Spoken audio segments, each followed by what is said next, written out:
Jackie Kashian. It's actually the middle one, and that's the whole play on the word with your new album, but yet that I has been giving you headaches your whole life. Thank you. It has indeed. Thanks for having me. And hilariously, I was introduced the other night as she has a new album called Staycation. Please welcome Jackie Kashian. And I was like, oh, so close. That's tough. But tough. A couple of we've always said Cation, but a couple of my siblings, and when I say a couple, 3 out of the 6 of us have decided in the last 10 years to go ethnic. Just as ethnic as anybody who wants to introduce me. Why would they? Is that been a problem with the family? Is there a text chat? Is there an announcement? Why would they do this? I don't know, but they know that my dad has always said Cation. But my oldest brother, my youngest brother, and my older sister, my youngest of my older brothers and my sister, I don't know why I qualified that. You guys don't know them. So it doesn't matter. 3 of my siblings out of the 5 have decided to go Kashian or something like that. And the other, so we're split again. For a long time, we were split politically. Now we're just split with the pronunciation of our own last name. Are you split politically? Why do you have so many siblings?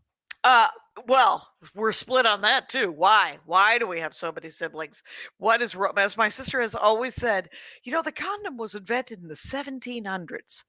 I don't understand. And she's I'm the youngest. She's the next oldest. And people are always like, well, if they would have used birth control, you wouldn't have been born. And she always says, I would have been born a Rockefeller like I was supposed to be. Anyway. That is amazing. I've never even thought about what I was supposed to be if I wasn't this. Right. It would have been fine. You would have been born in some other iteration. I don't think I would be. I don't think I would be. Like, I think I am. I think I am. And I think if I were not this, I wouldn't be. This is a philosophical thing, but my sister has held this view since she was 11 years old. It's like a Calvinist or something. Who is it that you're born into your social status? Yeah, I think it's the caste system in India, and of course, the apartheid system here in America. Yes. Listen, I just want to say, I could talk about any of these kinds of issues and philosophy and life and religion and gender and any of it with you, because you've thought about it so much, and I feel like you found a way to make it funny without being divisive. Like, I actually, in your new album, you talk about sexism, and I started thinking of it from another point of view. I'm like, I love this. This is hilarious. But I wonder if there's like asshole kind of toxically masculine guys that would, chauvinists, whatever you want to call them, that would also be like, I think this is funny. This is fine. This is funny. I almost feel like getting away with a critique without being divisive, which is super hard these days. How do you feel about my thoughts about the material and how you're presenting it? I love your thoughts on the material, because I was just talking about this with Lori Kilmartin in the fact that we are aggressively trying to make everyone laugh. I want I have done so many gigs in the Dakotas and Nebraska and Minnesota and Michigan where there is at least 2 or 3 dudes in the audience who are arms crossed, just going, there's no way this woman who looks like my little sister or my aunt is going to make me laugh. And I'm like, and it is on me, by the way, because it isn't cool. I mean, a disproportionate amount of my energy can sometimes, and I've learned to split it. But sometimes I'm like, oh no, it's that guy, it's that lady, it's that person that I need to make just crack a smile because I can see them, and 220 other people yucking it up, having the time of their lives. But I do. It's part of it is I want to make everybody laugh. I want to make, and people I wouldn't hang out with, people I wouldn't invite to the house, people I wouldn't have a freaking cup of coffee with. I want to make them laugh when we're all in that room. I can't feel it. Like, it's just one of those things where it's kind of almost boring and uninteresting to talk about, and you just have to listen to the album, because us talking about what you're doing is one thing. Or we could just play it and people could listen and you could hear what Jackie's doing. But that's my interpretation of what you're doing. It's super hard right now to talk about certain issues and topics anywhere, much less on stage. And like you said, you want to make everybody laugh, but I think you are doing it in a way that is not triggering to certain people that would maybe be offended by your opinion, because the points that you're making, and I can't say much more because I would be then talking about it. Go listen to the album, go buy the album, and get enlightened yourself, because Jackie's super original in doing. My brother sent me a clip from this album, which is why I reached out to you. I'm like, that's it. He's my comedy. He made me. Right? Like Right. somebody makes everybody. And Yeah. my older brother made me. And so for him to send that to me, I'm like, I know Jackie. Like, I don't know Jackie, but I've always known your work and respected your work. Yeah. And I was like, for you to send that to me means like, it doesn't matter what anything happens in your career in terms of what you're doing. The best thing that could happen to you, for me, is that my brother sends a clip. Right, and I'm gonna bask in that, because that is a success that it beats an end of the year list, Pete. And as much as I want, as much as I want a 3 special deal with Netflix, but it's even one, quite honestly. Does anybody's uncle work for at Netflix? But but I will say that um, I have a good friend. I have probably 2 friends left from high school, right? And one of the clips, I've had a couple of clips go viral, right? And the first one that went viral was the one about the rapture. And my buddy Stefan is a rapture guy. Can I just play it? Yeah, go for it. All right, I'm gonna play it, and then we'll talk about it. And so I'm not gonna even stop you right now, Jackie. I'm just putting an edit point in here, and I slide it in. You know Right. the clip, I know the clip, and it's fucking amazing. So okay, so now everybody got to hear the clip about the rapture. Who is your friend that inspired this? Uh, oh no, he didn't inspire it. Every banana head in the world is like the 1% of Right, goofy end times people have right, inspired it. right. My good friend Stefan, who is Catholic, and we had a conversation that was quite honestly slightly too long about because he said that bit is so funny, except for your third point, it's not true.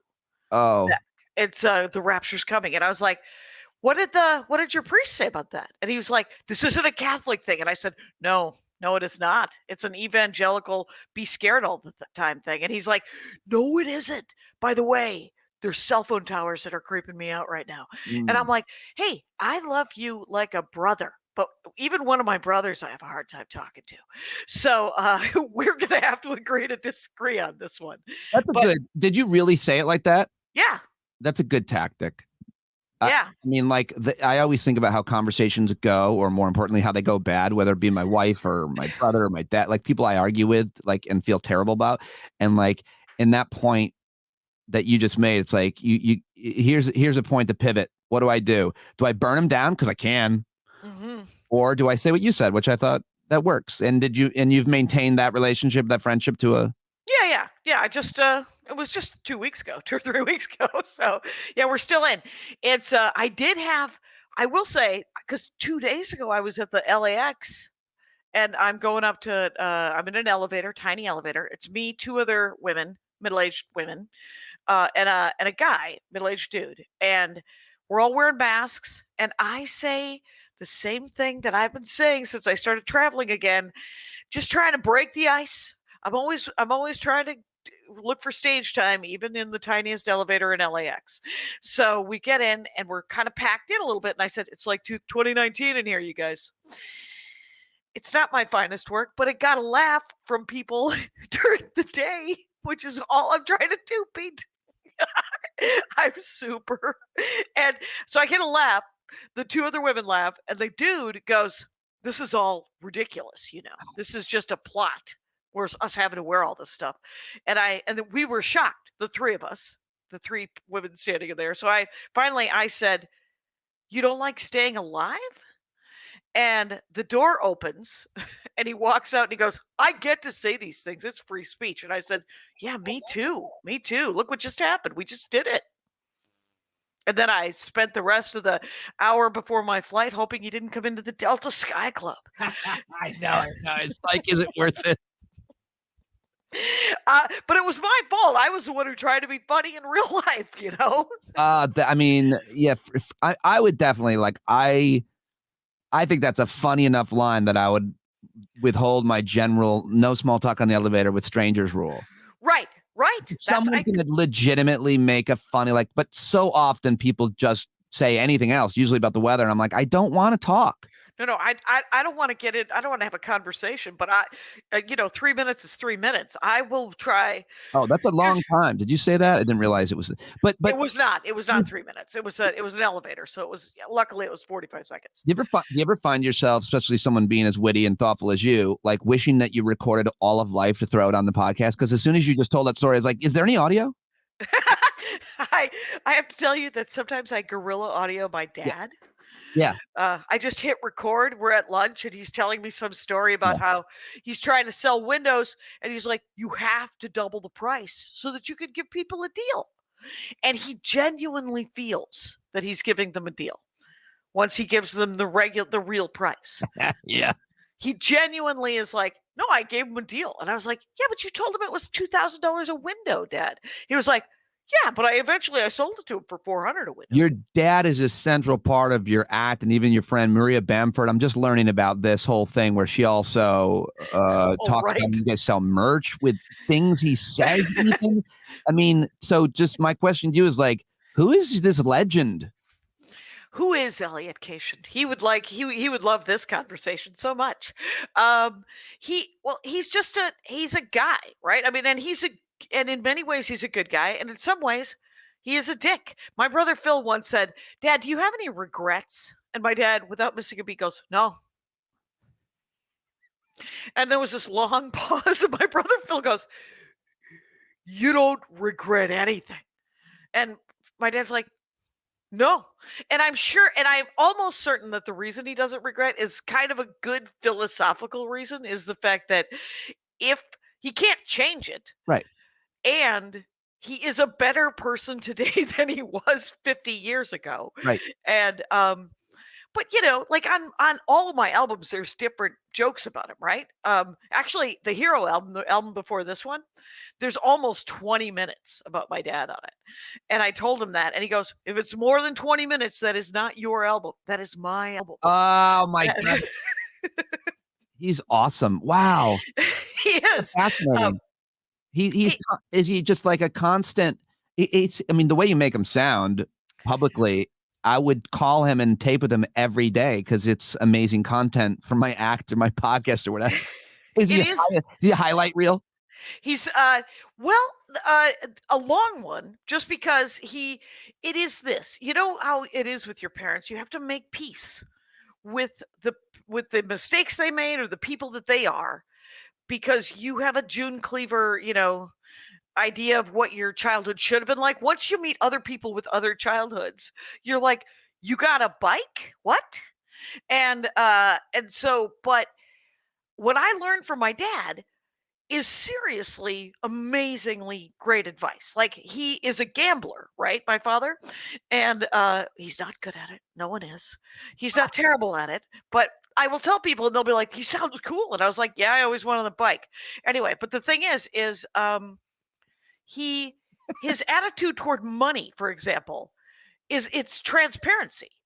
He's just like, money is there, and it's because of I'm certain it's, and he might disagree, but I'm certain it's because of the gambling. He's like, money is to be made and then spent, and then you go find more money, and there'll always be more money. And these are things that he said, and I was like, "How do you know that there'll always be more money?" And he goes, "Because I have 6 kids. There has to be more money." And then when he told me that, he goes, "I got to go find $100. I'll be right back." Oh my And God. That is, but am I hearing you right when he's saying, like, seriously good advice? Like, I have these 6 people who I have to support, so I have to find a way to earn money yeah, to support. Is that what I'm hearing? Yeah. yes, Yeah. yes. It's He's interesting. Yeah, he's not the guy who's like, "I'm overwhelmed, I can't do this. I got to go." Leaving, what would be my mother to go, "Well, Right. someone has to take care of these kids."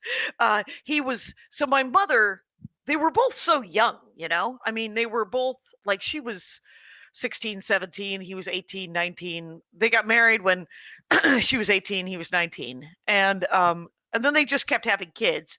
And then but he had that 50s mentality where he brings his check home and that's the end of his responsibility.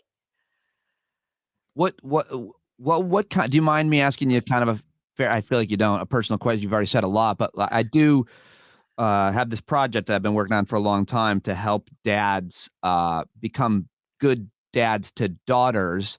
And because I have 2 daughters, and it's from a female point of view. So I ask women who I like and admire and respect about their relationships with their dad. In this case, you're a perfect person because I like, admire, and respect you a great deal. Your work Thank you. professionally and everything I know of you personally, and we know a lot of people who know your reputation is excellent. So the question is, what did your dad do right? What did your dad do wrong? You're so uniquely qualified. You've already started to answer that. Well, here's one of the best things about my father is that he is, and this is gonna, he's listening to this going, if he were to, which he isn't, but he'd be like, I'm sending it directly to him as soon as I exactly. even post it. He'd love Elliot. Anyway, so but he's so self-absorbed that he never treated my sister as anything but 2 more people in his life. We were not treated as girls. We were treated as, people, sales associates, like people to be trained in how to.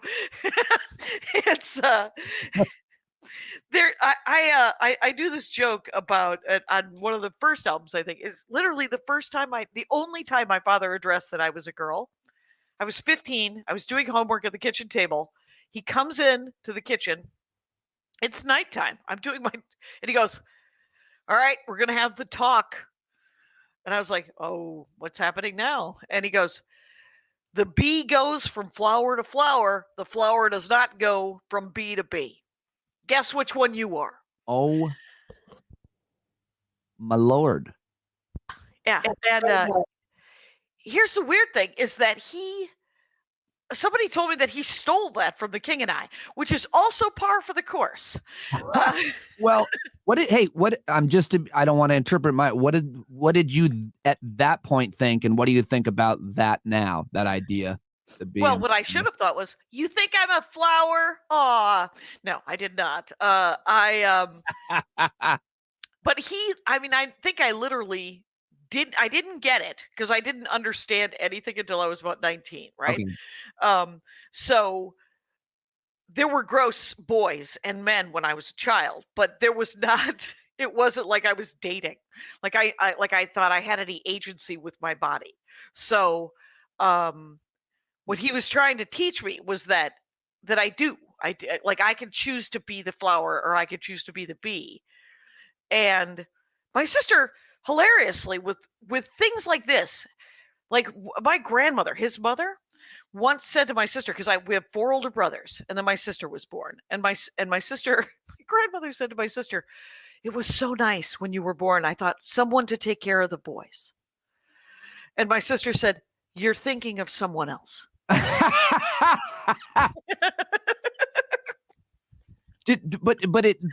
Was your dad unintentionally like a gender equity role Yes. model by treating you the same way he treats your brothers, and not even using language or situations or circumstances that makes you what does that make? It makes you feel more like a person.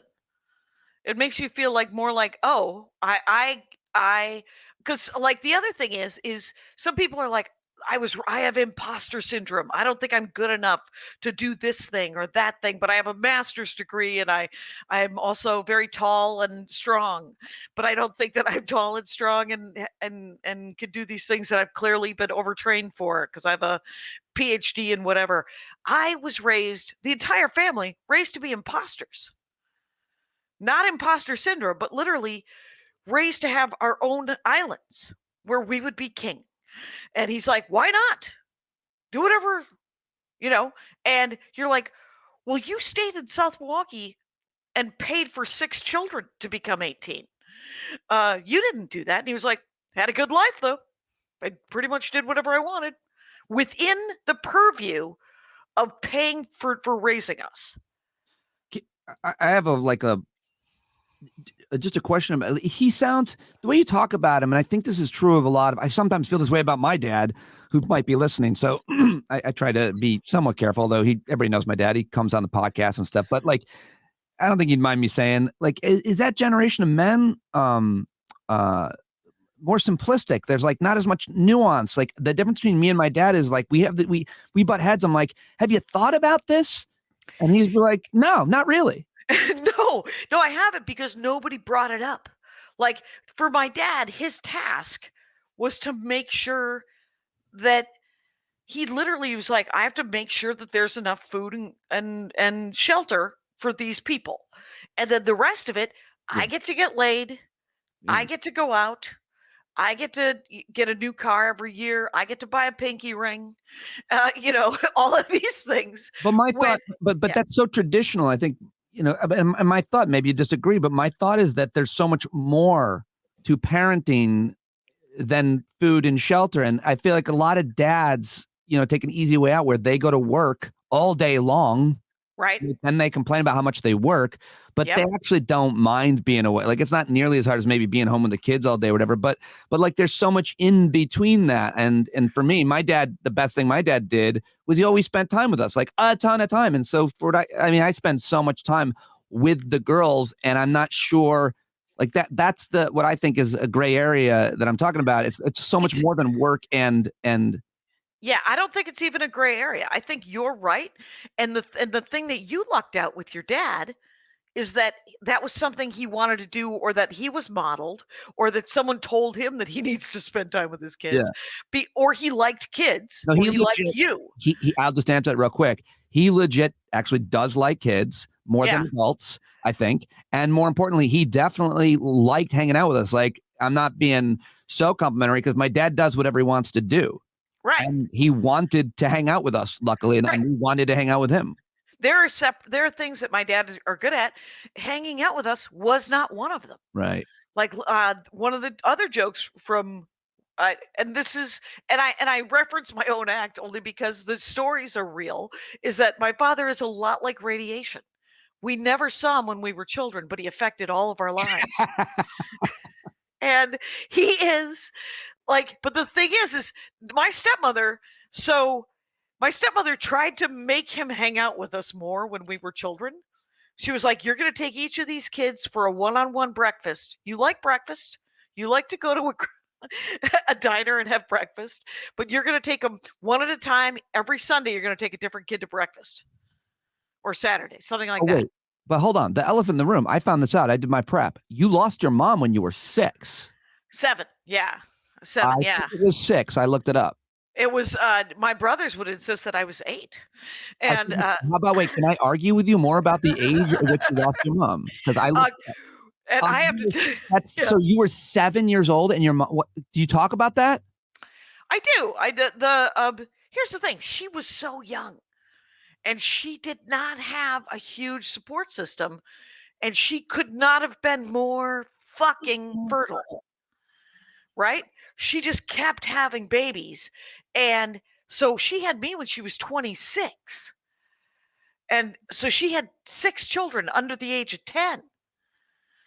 And that's insane. And my dad was like, he's in the Navy. He's working. Now he's selling everything he can to make money, and he's giving her money, and so she when they finally split up, was in 69, so I would have been 4. The last 3 years of her life, she literally partied like she was 19. She was trying to catch up, Right. Right. and there were no witnesses, right? There was just a pile of children, and my oldest brother, who was like 14, going, "We get to party now? I'll see you later. I got to go." And so Wow. yeah. So it was, yeah, she did, according to my oldest brothers, she did her best. She tried her damnedest to do the June Cleaver thing for like the first 5 or 6 years. And then I think she got worn out. And so she was like, screw it, I'm going to try to figure something else out. And so I have, and this is a sad thing to say out loud, but I don't have any positive memories of my mother. Yeah, it's a bummer. Because and but I here's the thing. I've worked my way through it, and I don't. I know that there's no possible way that that can be true, right?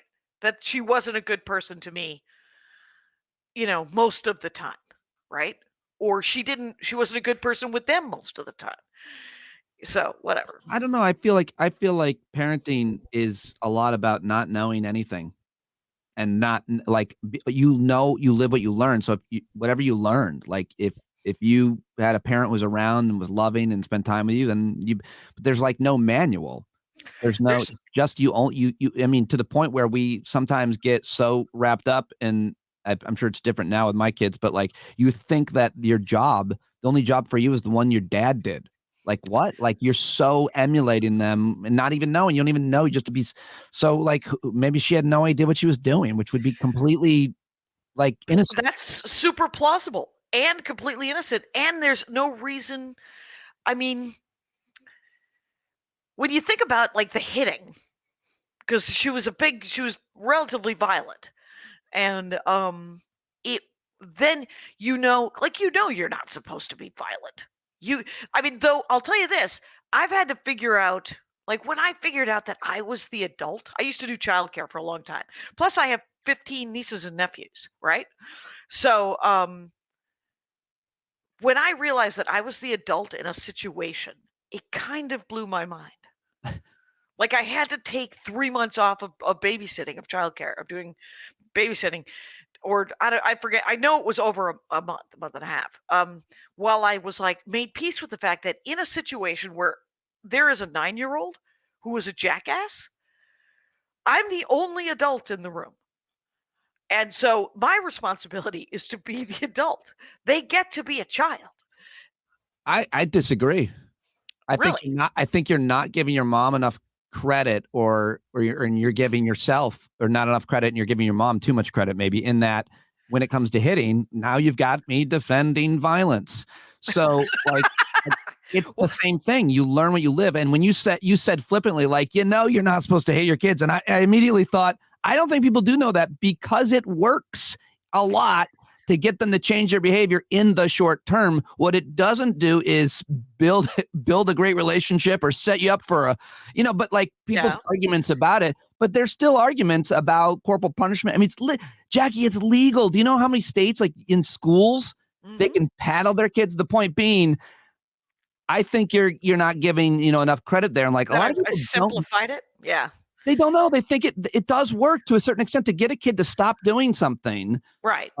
And you could argue it does work, but well, they're not going to run out in the street again. Yeah, but they're fucking limping and they hate you now. Like there's, Yeah. you know, Well, and I think as soon as I said it, I was like, I was reminded of when I learned, because I didn't there know you that. go. Yeah, Exactly. yeah. There So was some intervention in your life that said, oh no, actually it's not good. right. But up until that point, I was like, well, that's how, because there was a lot of hitting, and then my mother died, and my father remarried, and my stepmother, there had been little or no hitting. So she was like, "There's not why are people hitting each other? There should be no hitting. Stop hitting each other." Nancy Cation. No, no. No, What it is is. It happening? is. The more enlightened, forgive me for being so erudite. The more enlightened you become as like a parent, the more bizarre violence becomes. And even as a man, like I think about, I have a lot of anger issues and stuff, and I think about violence all the time. But when I think about it deep and long in a calm moment, I start to laugh about how silly it is to like the best thing you can do in a fight. I believe to this day is run. Yes. Or Oh my god. if you break into my house, I always say this, but with these gun people and their, self-defense, if you break into my house, I would be like, hey, hi, please don't hurt my family. Take whatever you want. I'm not going to fight you. You can take whatever you want. Just don't hurt Yeah. my family. I'm not Right. trying to fight you. I'm not going to go get my gun because you might fucking shoot me or my kid. Like, I don't want to fight. Just take what Yeah. you need. Don't Right. set us on fire. Clearly, you care more about this than I do. Yeah. You brought a gun to a not gun fight. You I'd win. show him where I'd be like, here's our cash. Like, please Here's just don't yeah. hurt. Like, I don't know. What do you need? Do you also I've literally had the same thing where I'm just like, uh I was mugged once, and I was like, God, I wish I could have just talked to him and said, "Can I keep my ID? It's such a pain in the neck to get a new ID.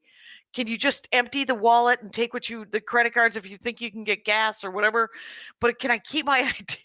Is it true that that guy who stole your shit then saw your act and gave it back to you? No, what? That would be so funny. It's I was trying to think of the most insulting thing I could do right that moment. You're like, what? Why would he do that? No, because he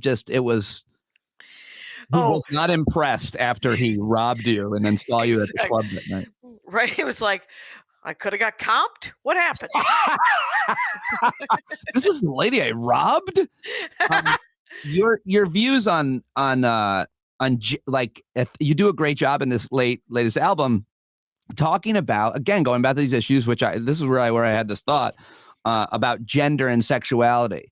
And I guess specifically you use those words and you kind of explain the difference in a hilarious way to us. And I thought maybe we could just talk like about how you arrive at those opinions, which again, I'm saying they're not that offensive. I think there's going to be a lot of guys that normally would be, if you talked about it just slightly different, they'd be like, what?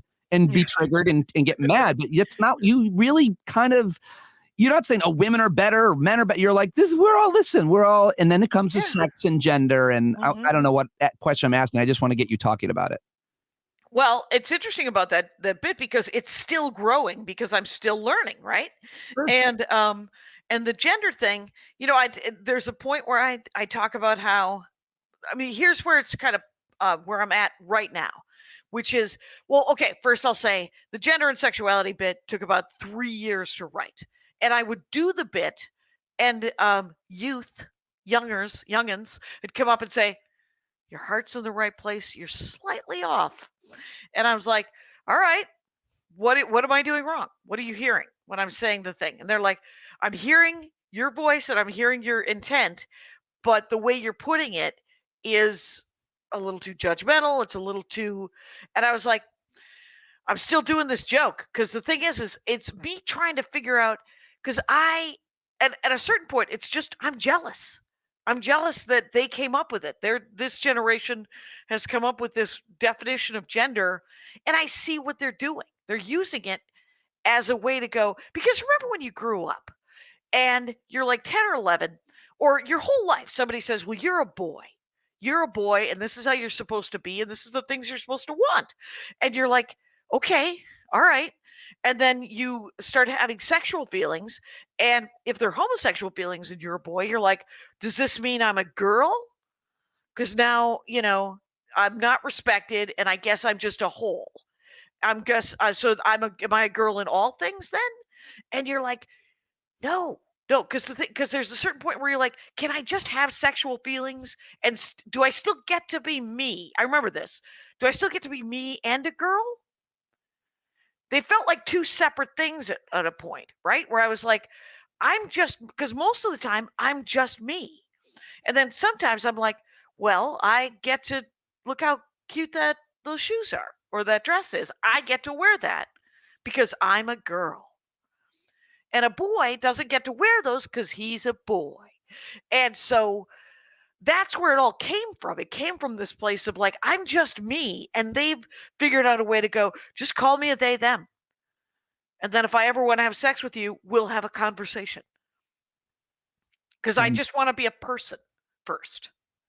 Yeah, you do such a great job with that bit. It's an award-winning bit. To know that you've been working on it for that long, and more importantly, that young people, whoever they were, heroes, and you being a hero too, it's hard as a comedian, much less a person, to be told, hey, tweak this. Maybe you could present this differently. But if you're comfortable and confident, you can hear that, and that's why it gets better. And what an amazing evolution for that bit to talk to young people and to talk about how they're hearing it versus your intention, of course, is. It's wonderful. And I think it illustrates exactly, you go on in your act and talk about kind of the movement with, in our business or in the world, but specifically you talk about entertainment with sexual assault. And you have this kind of observation where at some point you're in a conversation and you're telling a younger person about what happened. Yeah. When you're, and they basically are shocked and they're like, you allowed that happened, right? You didn't do this or that, because the world has changed so much that you are almost like kind of embarrassed or humiliated that you didn't, that our generation wasn't better or wasn't more aware of the shit, so that you didn't have to go through it, or that you had to deal with so much of it. Right. I can't tell you more than 2 people who are in their 20s and 30s have said, that's actually rape. That's actually sexual assault. That's actually harassment. And I was like, no, it's just stand up. Stand up sometimes it's gross. I don't know if you and they're like, yeah, that's not that's You're, seriously. you're talking about, I'm sorry, just to be clear for everybody, you're talking about when someone does a joke or tells a story on stage, they don't realize they're describing a crime, or you're talking about a behavior off stage and they don't know. Off stage when I well, both obviously, but I mean, but when I would tell the younger comics something that had happened, Right. Oh, got it. they'd be like, "That's actually harassment." And I was like, "Well, there's no HR. Who am I going to Right. tell that to?" And I want to work that weird club in the middle of Illinois again. And so how do I not, how do I both confront the guy and get to work there again? Yeah. Right. There was a guy in Milwaukee who owned a club on Brady Street. He would pay everybody with a gun on the table pointed at you. And he would always underpay you. Or from what I've heard is, here's what I know. I was featuring, so I'm making $300 for 5 shows. I believe that's still the going rate. Club owners, pick it up. Anyway, so I go in to get paid on Saturday night after the show. The gun is sitting there on the table. He's like, "Have a seat." And so I sit down and I'm like, "Fucking gun." And then he hands me my stack of 20s, and it's supposed to be $300, right? It's $225. And I look at him, I was like, "It's supposed to be $300. It's short." And he goes, "Yeah? You think you're worth $300? You think what you did there was worth $300?" And my stomach is in the floor, and my head's lightheaded, and I just go, "Doesn't matter. You said you would give me $300." And he goes, "All right." And he hands me $75, and he never books me again. And all I can do is second guess myself. Was I supposed to eat it? Was I supposed to not say something? Do I have the pride of at least standing up for myself? I'm like, yeah, but you don't have the stage time in your hometown. You're like Christ, and your miracles don't work in Milwaukee. So you're like, what is happening? So that's brutal. That's brutal. That's a tough, but it's also. So, I mean, I'm sure you've got other stories like that. And I think comedy, especially, I love that you said, I've been saying this too for years to young comics. There's no HR department. There's also no union for comedians. There's no protections, and club owners. And now what's happening too is a lot of club owners, I don't know if you think this, you would know more than me, but have always been conservative Republicans because they're business for whatever reason. I'm not even being pejorative, but what that means is then they have these, they become radicalized with a lot of other people with views, and they're not booking any, comedians who are liberals increasingly. Now, I'm wondering if that's a thing, because so many club owners are Republican, Trump asshole guys and now that you didn't used to be the case, because we weren't everything's political though. So I'm wondering your thoughts on it. Well, the weird thing about the Republican Party is, like, I know Republicans. The Republican Party right now isn't full of Republicans. It's full of, and I'm not even exaggerating, treasonous, traitorous, terrorist. Like, the GOP is not the second party anymore. I don't know what is, but it's not those, because the Republicans I know are either socially conservative or fiscally conservative, or and in the case of club owners, they have arguments and ideas on taxes and paying people in business, and it's like, I disagree with them. I think it's bullshit, but whatever. Go ahead. But they're not, like, one of my brothers has a lifelong Republican, has not voted Republican in a long time, considers himself a lifelong Republican. I was like, well, you're an incredibly bad Republican, and I love you for it. And because he has a sense of, community, and he has a sense of justice, and and when he has seen, I was just telling this, I've been on many podcasts, so I'm sorry if you've heard this story already, but it's my favorite story. He teaches middle school. He's an econ professor and an investor, and he has grown sons now, but when they were in middle school, he was assistant coach for football, and he fell in love with it, with coaching. And so he still coaches middle school football. And so there's a game, and this happened probably 6 weeks ago, 2 months ago. The kids are out of the field. It's during the game. One of his kids comes in, and my brother's like, what's happening? Why aren't you?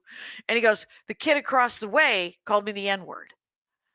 And it was one of the black kids on his team, obviously, right? So, and the kid goes, the other kid, they're 12, and he goes, the kid called me the N-word. What should I do? And my brother goes, punch him. You're not Jackie Robinson. You're not being paid to take this. You're 12. You get to punch people. It doesn't last for long. And he goes, really? And he goes, yeah. And then the kid's father, because is in the stands. He doesn't get to see a lot of games, I guess, but he was in the stands, and he's an Air Force officer. And he calls him down from the stands. He sends the kid back out, and the dad is like, what's going on? And all of a sudden, there's a big scrum out on the field. And my brother turns to the dad and goes, somebody just called your kid the N-word. And the dad's like, what? And so I don't know if there was another way to deal with that, but the ref who heard the kid call the other kid the name and gave the kid, my brother's kid, the team kid, a 15-yard penalty for sportsmanship, for fighting, and penalized the whole team another 15 yards for fighting. And so after the game, my brother lines up the team on the side of and he won't let him shake the other team's hand. And so the head ref comes over and says, you have to, you can't, I'm going to kick you out of the league for unsportsmanlike behavior. And my brother goes, you're going to fire that ref, or we're going to find another league. Should take about 11 minutes.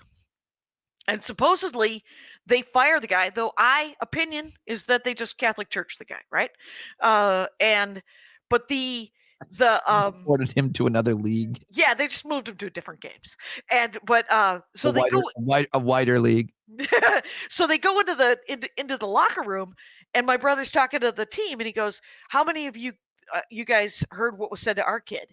And a couple of the other kids raise their hand. He goes, nope. You have to support your teammates on the field, off the field. That's not okay what he did, obviously. So when that happens, you pile on the bad guy. And I was like, I love my brother for standing up for it. And he's a button pusher, so I'm sure he enjoyed every moment of it. But it is, he uses his powers for good to some extent, right? I mean, if you think telling a 12-year-old kid to punch another kid is good, some people might not recommend that. I would go with what the Air Force father, whatever the kid's father who's in the Air Force, maybe however he wanted to handle it. But I love that story, because there's any number of ways that you can take a thing. But more importantly, I feel like we're talking more about in politics, it's more about like your character and the type of person you are. And going back to the club owner who didn't want to pay you, like there's a thing that has nothing to do with liberal or conservative in my mind, but has to do with kind of being an honorable person. And if you hire someone to build you a deck and they build it, but it's not perfect or something, you still got to pay them. And hopefully you can work something out. But if you hire someone to do comedy, unless they shot the audience or attack, like you pay them no matter what, because you made a deal. And so It's a matter of character, not politics, and not even ideology. It's like, do you think it's okay to call people names? No? Yes? I thought we agreed on these things. Do you think it's okay to not pay someone for a service they did? Because I didn't realize that we were divided down political lines over that. I thought you're supposed to pay someone, or if not, take legal action or whatever. But you don't. It's a power play is what it is. It's what it always is. Yeah. And with club owners, they do it to men as well as women. Oh yeah. But for sure, like you're just like, are you kidding me? And stories, by the way, and we don't hear enough about this because of I suppose it's kind of controversial, but like I was sexually harassed at least 3 or 4 times by male club owners or bookers. It didn't destroy my life or my career, and it was a few times, but they were men, and I guess people don't talk about it as much because you don't want to go after gay people. These guys were all openly gay guys, and I mean, comedians and bookers. I mean, it happens, and people don't talk about that, but there's no one to. What do you do? I mean, what do you do in that situation? You need the gig. You live defensively, Yeah. and you don't be alone. You don't be alone with people that are gross. And I worked 3 summers in Provincetown, Massachusetts, at a hot dog stand, and which is a big gay resort, Provincetown, Good shot. Massachusetts. And what I like to say when people would buy a foot long hot dog is put a condiment on that.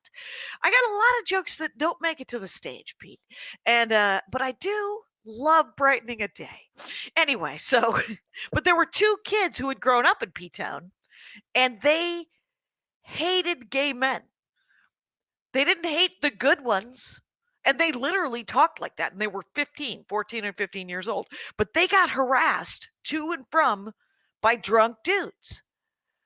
And they were like, "You gotta live defensively," and I was like, "Welcome to my world." Yes. I mean, but just to be clear, what we're saying, and unfortunately, and maybe you have a great way out of this Out of conversation this.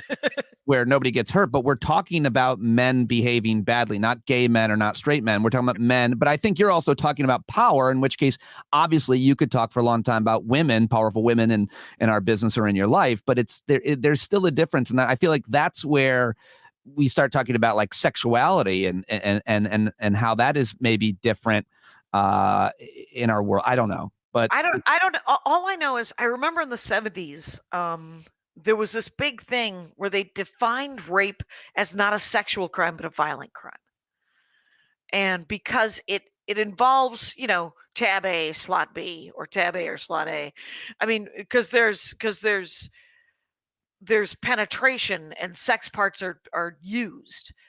They've always treated, there's always been this talk that it's a sex crime, when in fact it is a violent power crime, right? It's an abuse of power, and it's violent because you're holding someone down and you're saying horrible things or doing horrible things. Anyway, but you are right. The point is that people abuse power, and whether they're straight men or gay men or women or you know everyone, you have to be taught not to abuse power, to use, like, you'll meet have you ever met, like, and you have a giant dude who doesn't know his own strength, right? And we say that you don't know your own strength when they're kids, right? You meet like a kid that is 5'2", and then the next year he's 6'3", and you're like, "Hey man, you're actually much stronger than you were a year and a half ago. You also are a little tippy because you're because you don't know how to use your feet." And but the thing is when if you are raised correctly, or if you have the wherewithal in your brain, you learn your own power. In stand-up comedy, I have to use the power of my mouth, right?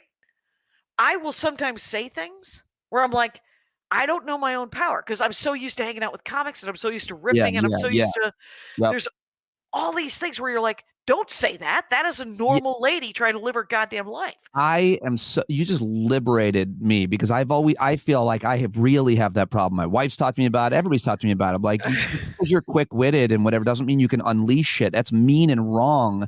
And that's where I just never heard it described as like it being a power that you have the way that you just did. I thought that was really interesting. It's been an hour. You have 8 other podcasts, but I did want to ask you one more question about vaccines.